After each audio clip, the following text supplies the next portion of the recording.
저희 오늘은 이제 아무래도 이제 오늘이 윤석열 대통령 취임 2주년 되는 날이고 어제 기자회견이 있었는데 기자회견부터 좀 어제 기자회견은 두 분 다 보셨을 것 같은데 어떻게 네네. 보셨는지 좀 궁금합니다. 예. 네. 먼저 저는 일단 변하려는 모습은 약간은 변했다.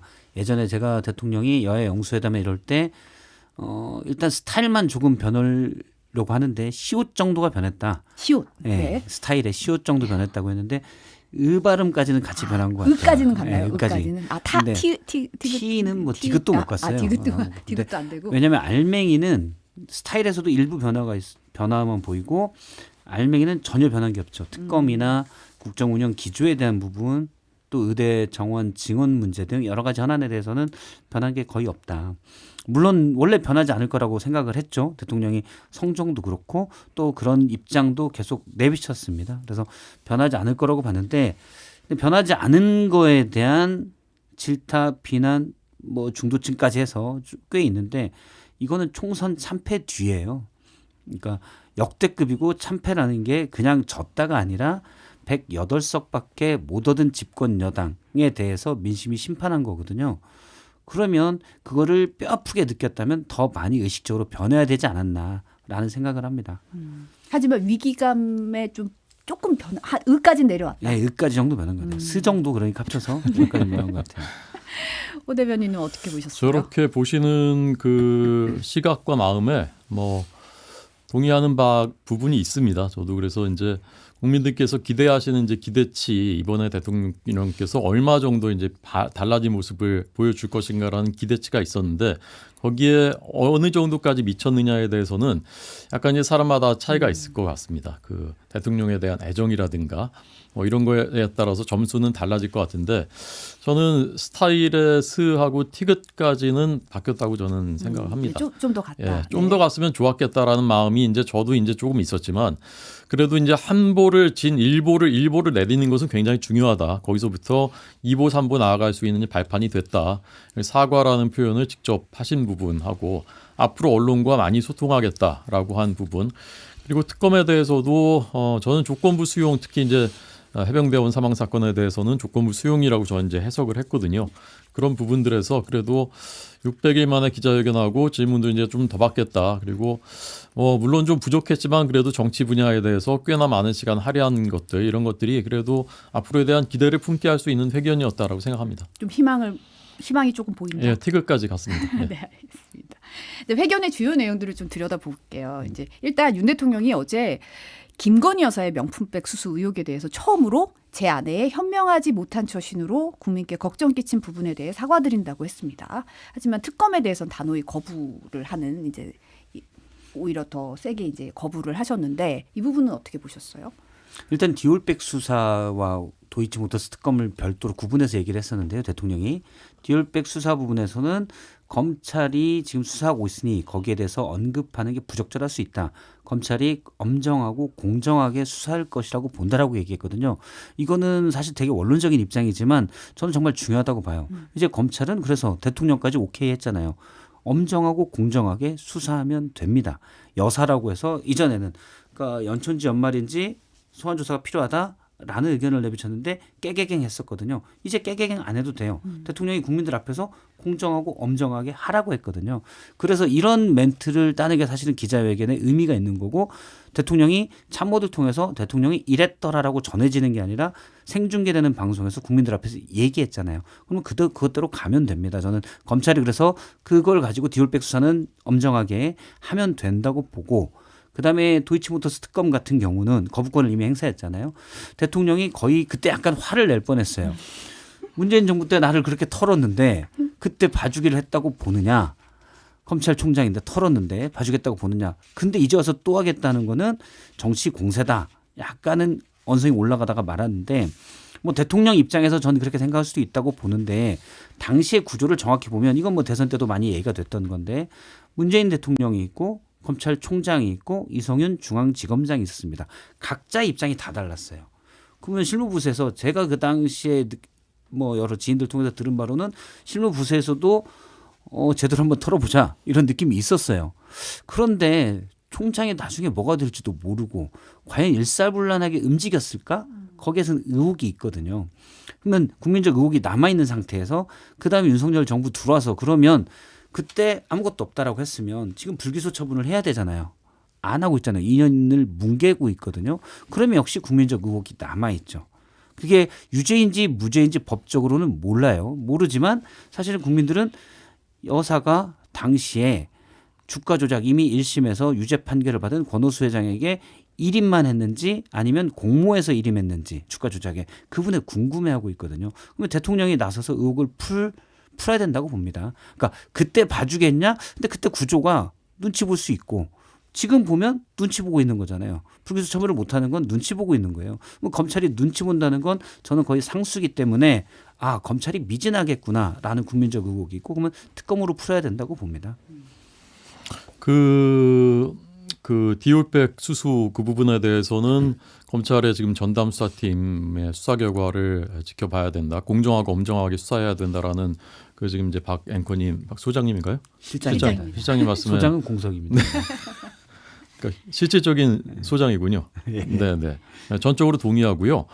그다음에 그 도이치모터스 주가 조작 사건은 저도 이제 그 당시의 기록을 다시 한번 그때 기사를 다시 한번 찾아봤습니다. 이제 기억이 오래된 일이기 때문에 2020년 초에 그 당시에는 이미 윤석열 총장이 정권과 이제 그 사실상 등 돌리면서 한동훈, 이원석 등의 측근들은 다 이제 좌천 조치되어 있는 상태였는데 그때 한 언론이 친여 언론이 이 문제에 의혹을 제기하면서부터 있게 시작됐더라고요.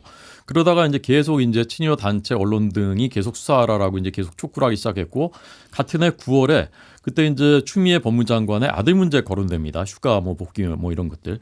그러면서부터 이제 그때 수사가 시작이 되는데 당시에 말씀하신 이성윤 서울중앙지검장이 특수부 검사들까지 불러가지고 이거 검토해보라라고 했는데 당시 특수부 부장이 친정부 성향의 검사였음에도 불구하고 아니 이 사건이 무슨 특수랑 무슨 상관이 있냐라고 반발했었다라는 기사까지도 당시에 나옵니다.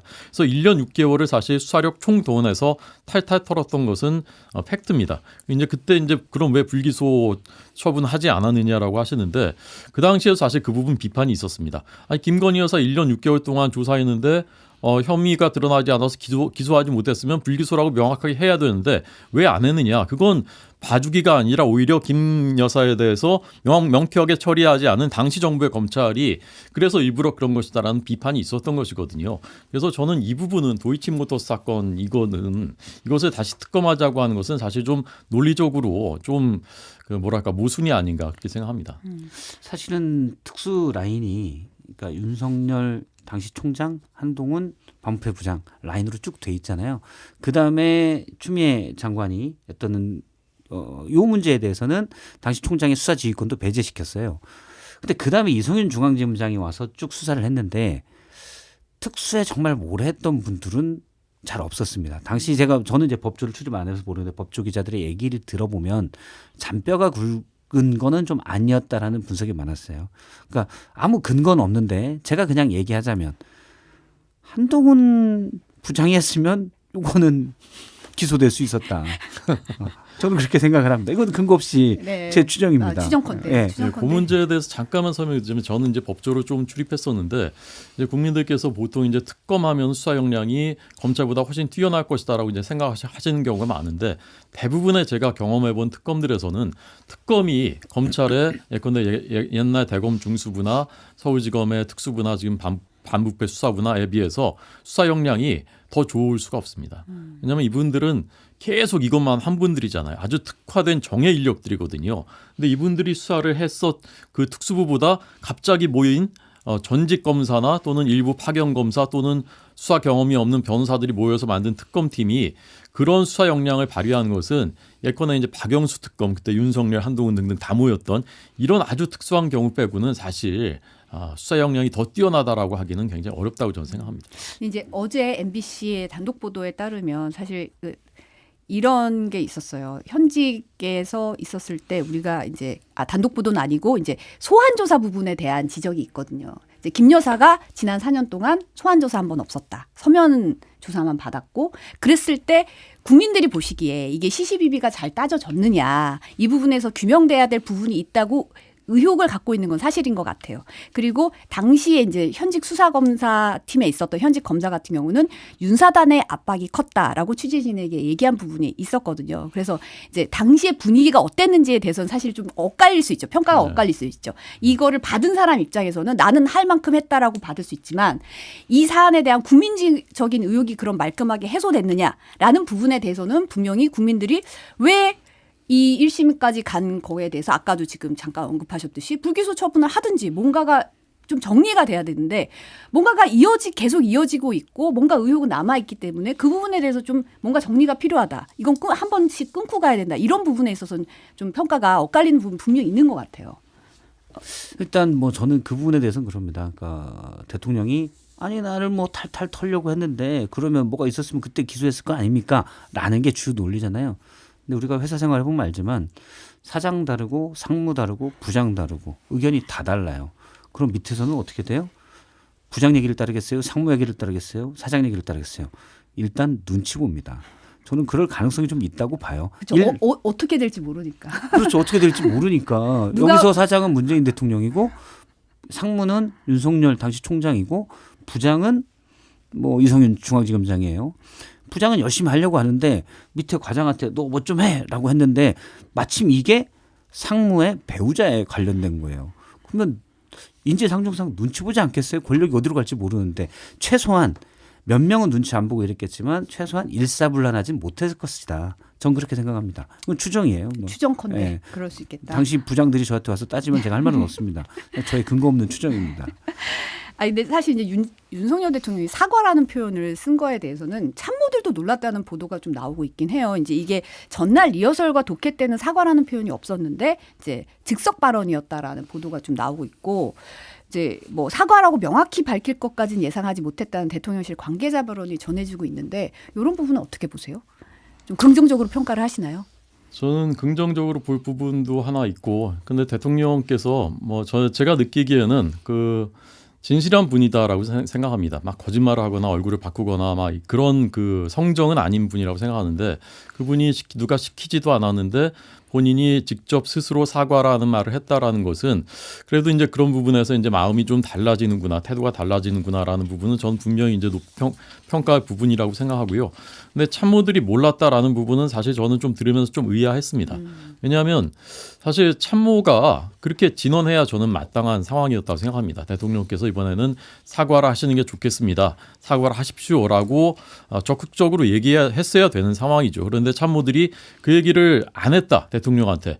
그리고 자신들도 그렇게까지 하실 줄 몰랐다라고 하는 것은 그건 뭔가 좀 시스템이 조금 좀 아쉽지 않나 그렇게 생각합니다. 뭐 낮은 자세로 공감을 내야 된다 이런 진언은 했는데 이제 네. 그런 표현까지 나올지는 몰랐다. 뭐 이런 그 낮은 자세로 공감을 이렇게 얘기할 때가 아니죠. 저는 그렇게 좀 더 생각합니다. 직접적으로 얘기했어야 네, 된다. 네, 네. 사과하셔야 된다 네, 이런 네, 네. 식으로. 저도 호준석 대변인의 말에 동의합니다.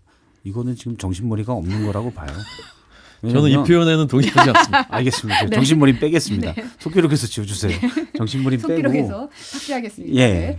일단 대통령이 사과해야 되는 거는 상수죠. 이전에는 박절하지 못했다고 표현했잖아요.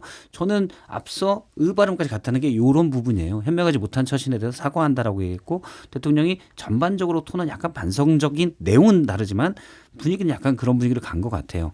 그런데 참모들이 지금 와 사과라는 표현을 직접 하실 줄은 몰랐어요. 독해 때도 그런 얘기 없었거든요. 저희가 지금 그 말 듣고 성은이 망극합니다 해야 됩니까?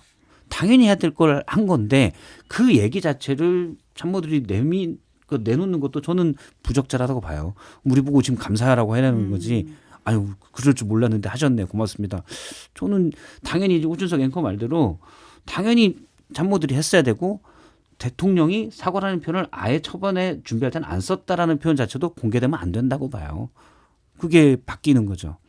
그런데 이렇게 하라는 건 저는 좀 국민들을 조금 약간 우습게 봤다. 예.